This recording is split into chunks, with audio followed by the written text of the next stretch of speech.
This week, Donald Trump finally addressed the drones, saying that the government knows and something strange is going on. We got an update on young Philly. Poland made firearms lessons in schools mandatory to prepare for a potential Russian attack. Authorities are desperately trying to stamp out the rise of the Luigi Copycats. And this is SIYARAM Baba, the man whose age is a mystery. All of that and so much more. We only have 12K subscribers left to hit before the end of the year, so let's get cracking!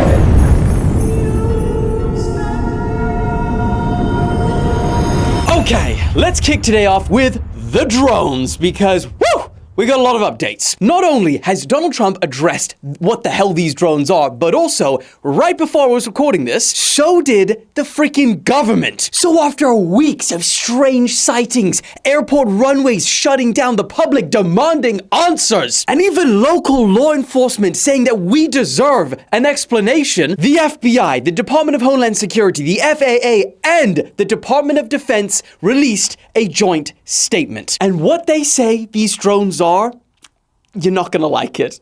But before we get into their response, earlier in the day, Trump had his first press conference since winning the election, and when he was eagerly asked about what these drones were, he said this. Can you comment on the drones that are flying around New Jersey ports? The government knows what is happening. Our military knows where they took off from. If it's a garage, they can go right into that garage. They know where it came from and where it went. And for some reason, they don't want to comment. And I think they'd be better off saying what it is. Our military knows and our president knows. And for some reason, they want to keep people in suspense. I can't imagine it's the enemy, because if it was the enemy, they'd blast it out. Even if they were late, they'd blast it. Something strange is going on. For some reason, they don't want to tell the people, and they should, because the people are really, they're very close to Bedminster. I think maybe I won't spend the weekend in Bedminster. I've decided to cancel my trip. Okay, couple of key points in there. Number one, from his experience of being president and being briefed on these types of things in the past, he believes that the military know exactly what these drones are and what they're doing. And that point becomes even more interesting when you hear their joint statement in a second. B, he said that he cancelled his trip to Bedminster because of the drones, which is his golf club in New Jersey. I can't really tell if he's joking or being serious. And D, he refused to comment on whether he's being briefed by intelligence agencies. And let's be honest, often no comment is a comment in itself. Now, obviously, Trump is not in office yet, and he's not the government. So let's compare his answers about these drones to what the actual government is saying. They say that there are more than 1 million drones lawfully registered in the US, and on any given night, there can be thousands in the sky. They say that the FBI has received more than 5,000 drone sightings, and after a thorough investigation, they say that none of them were identified as anomalous or strange, and that they do not present a risk to public safety. So, nothing strange about them. Rather, they say that they're a combination of lawful commercial drones, hobbyist drones, and law enforcement drones, as well as manned fixed-wing aircrafts, helicopters, and stars, mistakenly reported as drones. I really feel like that last one was just gaslighting. Like, bro, you're just seeing stars, okay? Now, they did not address why there has been so many sightings recently, or what all of these drones are doing, hovering over New Jersey. Not only New Jersey, actually, all over the country.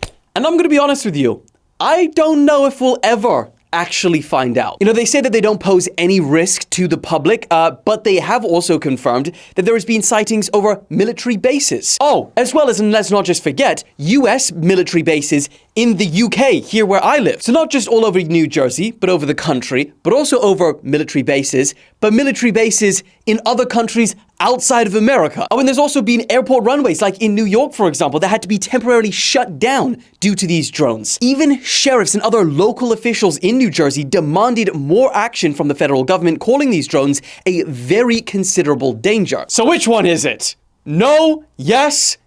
What? And I mean, let's be honest. If these drones were actually part of some sort of top secret mission or test with the federal government, well, they probably wouldn't be allowed to tell us anyway, even though we're all seeing it, you know? But if that was true, the chaos that is being caused by not knowing is getting wild. I mean, some explanations that are currently floating around online I'm sure you've seen them, and I'm not going to get into them today because that is the deepest, darkest rabbit hole we'll go down. But point is, even though while yes, a lot of the crazier claims have been debunked already, I don't think we're all just going crazy. It can't be. There's something strange. Even if it's just a small amount of strange, it does seem to be going on. And the fact that no official knows what these drones are, what they're getting up to, at least publicly, that's even crazier. But I mean, the question is, what do you guys think? You know, do you agree with the statement that the government has put out and we really just haven't looked up at the sky, you know, at night and really observed things? Or is something more going on that we simply cannot be told about or we aren't being told about? Let me know. Moving on. Okay, guys, I'm gonna be real. What's happening in America right now is getting concerning. This is the moment a mother of 3 from Florida breaks down in court after she was arrested for threatening her health insurance provider after they denied her claim. She allegedly said on the phone call to them, delay, deny, depose. You people are next. But because of what those words are referencing, the call was flagged by the FBI, which...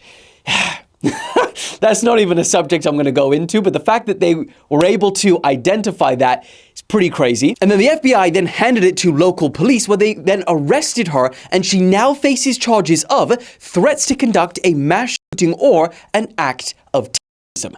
Pretty damn serious. Now, in efforts to crack down on potential Luigi copycats, despite Brianna telling the court that she didn't own any firearms, the judge said that she will be held in jail on a whopping bond of $100,000, with the judge calling it appropriate considering the status of our country at this point. And if she is convicted of these charges, in Florida, they carry up to a 15-year prison sentence. The sheriff, when asked by reporters, said, "We will take this very seriously and we will put you in jail if you do something like this.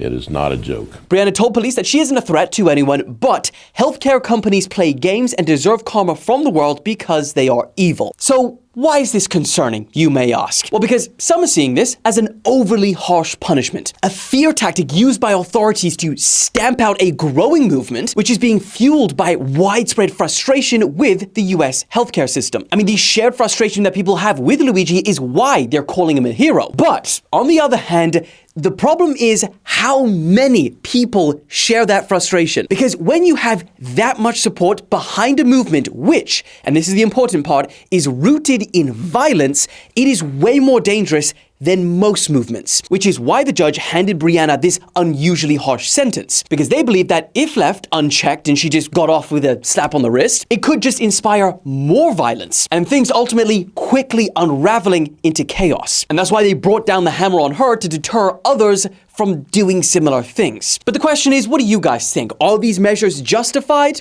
or not? When I asked that question to my audience on Instagram, and I didn't actually expect it to be so one-sided, but out of the 11,000 people who voted, 88% said that it was too harsh, while 12% said it was a fair punishment. But from one court to the other, we have an update on young Philly, but it's really not the one that we were expecting. So for context, the next time we were expecting to get any updates on young Philly and his situation was when he next goes to court in a couple days' time on the 19th of December. But this week, he has now made headlines early because it was reported that he is now facing more new charges of reckless driving while on bail. Police say that young Philly was speeding on a Perth highway doing 98 miles an hour on a 62 road, and as a result, his car was impounded. So now, when he goes to court to face his multiple sexual assault charges, reckless driving will be added to the list. And obviously, if found guilty, these new charges will already increase the punishment if he gets one. But make sure to subscribe now because I'm going to be doing a full video when that drops on Thursday.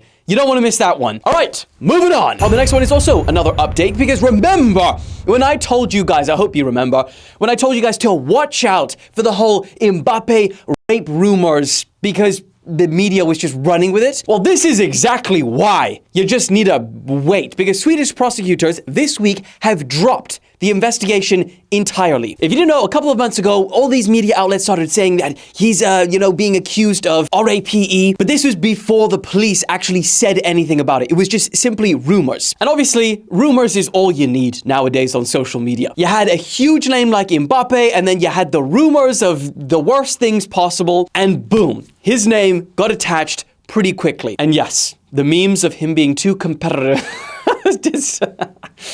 You got to be really in the MBAPPE lore to get that one. Anyway, point is, this week, investigators said, my assessment is that the evidence is not sufficient to proceed and therefore the investigation is closed. He ended by saying, the designated person has not been notified of suspicion of a crime, meaning MBAPPE was never even contacted by police. It never even got that far. And that is exactly what you call trial by media. That is that. That's a wrap, and you will not hear any more about it. Moving on. This next one is crazy because Poland has just made firearms lessons mandatory for kids in school in preparation of a potential Russian attack. So, what your Monday morning would look like, hypothetically, would be 9 a.m. maths class, 10 a.m. science class, 11 a.m. something else, 12 a.m. firearms training. You see, 3 months ago, weapons training in Poland was voluntary. But due to the constant escalation between Russia and the West, and them being sat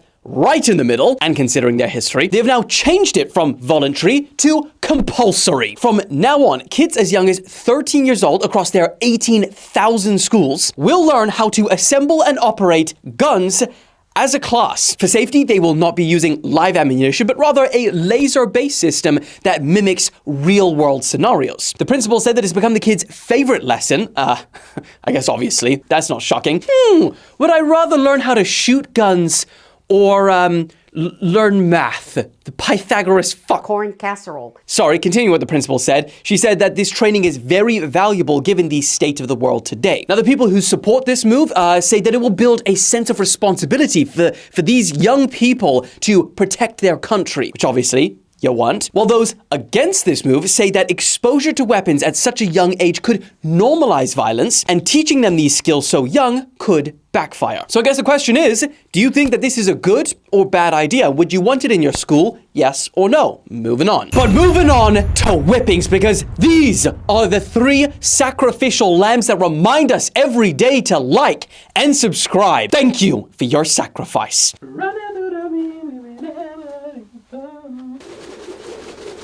Like and subscribe to the channel! Okay, imagine being told that you have to come up with $9 billion or face execution. That is exactly what this woman is being told by a Vietnamese court right now. Yes, I said court. This is completely legal. You see, earlier this year, Trong My Lan from Vietnam, who is a businesswoman and real estate tycoon, made global headlines, yes, after she was sentenced to death for committing one of the biggest frauds in global history. $44 billion. Insane. Let me put those numbers into context because that doesn't even seem real, right? Those numbers are meaningless. That is roughly 9% of the entire of Vietnam's economy this year. And remember Sam Bankman-Fried when everyone was going crazy about how big his fraud was? Well, his was only 8 billion. This is 44 billion. Insane. Now, of the 44, she is accused of embezzling 12 billion. And the court said this week to her that if she can pay back 3/4 of that, 9 billion, her death sentence will be reduced to life in prison. So the question is, can she come up with $9 billion to literally save her life? Damn, though, that's imagine paying $9 billion to spend life in shit, that's rough. Shouldn't have committed the crime though. Let's go, moving on. You thought that last one was crazy? Well, this one's even crazier. This woman was married to a TikTok serial killer, but you didn't know we had those variations scattered around the world. And now this week, and I guess a bit of an ironic twist, she's turning back to TikTok because she needs help. You see, this is her ex, KARIM SALIM. But before he was known as the New Cairo Butcher, he was a TikToker with over 600,000 followers teaching people English and how to speak American slang. But then in May this year, so just 7 months ago, he was arrested for the murder of multiple women, and then a few months later was found guilty and sentenced to death. God, a lot of sentencing to death. I didn't even think about that. Now, this case was huge in Arabic media due to how shocking his crimes were. Investigators found that he soundproofed his apartment so that when he tortured his victims, no one could hear them scream. It was so gruesome that when videos, which he would record himself, were played in court, his entire defense team of 5 lawyers immediately withdrew from the case and apologized to the judge for ever representing him. I don't think I've even heard that happen before. And like, I'm skimming over this to save you a lot of these details, but it's like Ray William Johnson next video kind of bad. Anyway, his ex-wife, who had a child with KARIM but had been separated for the past 3 years, recently came out and revealed that she had to go into hiding and flee to the United Kingdom after he tried to kill her and her sister multiple times. But when he got arrested and put in prison, she said that he told police that she was dead. So apparently they gave her son to the grandmother, KARIM's mother. The problem is, whenever he got locked up, he told the police that I was dead, so his mom took my son, and till now it's been 7 months. I haven't seen my son, haven't heard from my son. She's kidnapped him. I filed all police papers, all court papers. I have full custody. I have educational custody. I have every single right. I just could not find this woman. So I just need the English world to hear my story. Now, since making this first video in English to raise awareness, it's gone super viral. It's got over 16 million views on her page alone. And even Ray William Johnson, who has tens of millions of followers across his channels, well, he commented saying that he's gonna have to make a video on this as well. So yeah, wild situation. And if she does find her son, I'll keep you guys posted. Moving on. Oh, this one, god damn it, is corn casserole. An Australian research lab has misplaced over 300 deadly virus samples. And by misplaced, they actually mean lost. They lost them. And what makes this whole situation even worse is that this breach originally happened back in 2021, and it wasn't even noticed for 2 more years until 2023. And only a year later after that, more than a year, is it being made public. So I don't even know what's going on here, but it's ridiculous. Especially when you find out that these are the names of some of these viruses, and they're all carried by bats, rats, and can kill humans.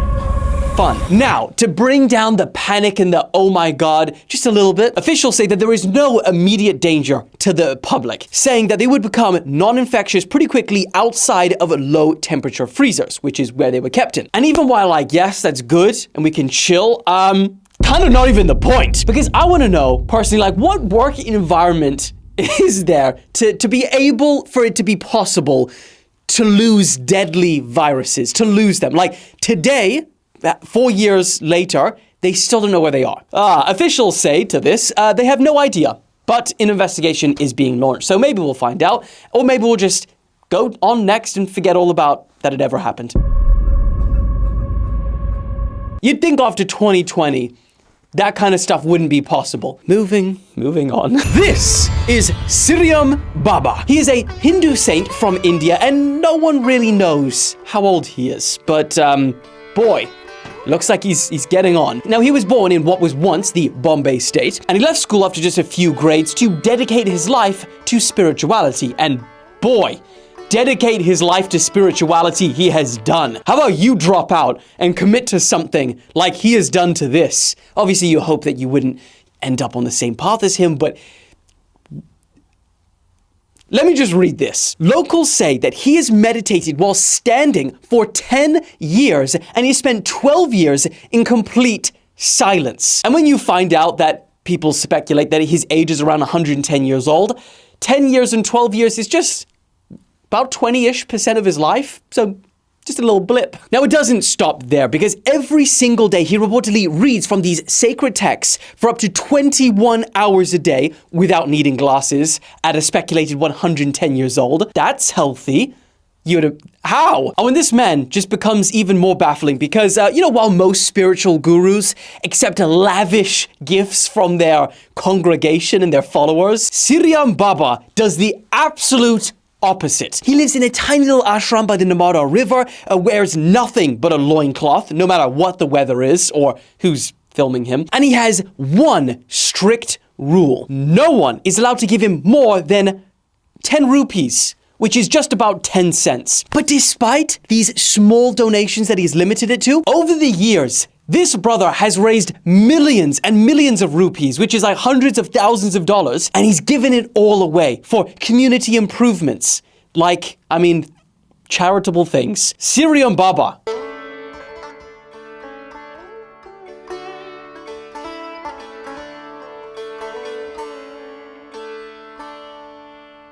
Moving on. Google just love to round out the year for us by listing out their top trending searches, and boy, it's so 2024. Man, if you've watched this channel this year, you're gonna know all of these. Because that's the kind of person that you are because you're subscribed. You're in the loop. The number one searched musician was Diddy. The number one most searched athlete was Iman Khalif, with Mike Tyson and Lamine Yamal closely behind. Cat Williams was number one most searched actor, despite not acting since, what, 2021? If that isn't 2024 behavior, I don't know what is. The most searched passing was Liam Payne. The most searched movie, Inside Out 2, which... heard a lot about that. Haven't watched it. Song was Not Like Us, but in fourth was Thick of It by KSI.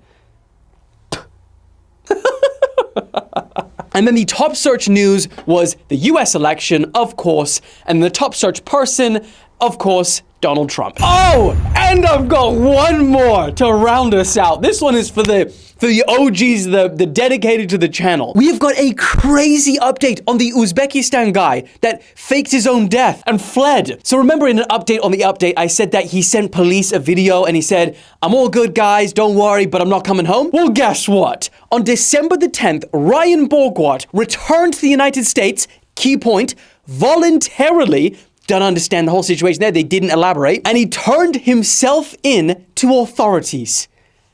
Who is this man? He was charged with obstructing an officer, which is a misdemeanor that carries a 9-month prison sentence and it has a $10,000 fine. But he's also expected to pay back all the money that was spent to search for him, which is about $35K. But I'm not too sure if he's going to be able to afford that because during his court appearance, Ryan was released on a $500 bond and he said that he would represent himself in court due to lack of funds. Oh, and his wife of 22 years is now looking for a divorce and the sole custody of their 3 children. Not surprising, and considering what he did, it wouldn't be a stretch to think that she'd get that almost immediately. And yeah, I think that's the one. Woo! Got to the end. Let's go. I will see you guys again, most likely on Thursday for the Young Philly update, maybe even more. But until then, I love you. Thank you for watching. Subscribe to the channel. Alex, good sir. Edit this. Well done. We respect.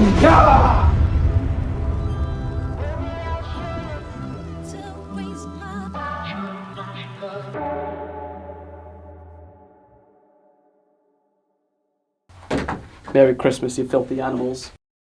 Should I say, my goal by the end of the year is to learn how to crack a whip? I don't know. We'll think about it. I don't have long. Couple days?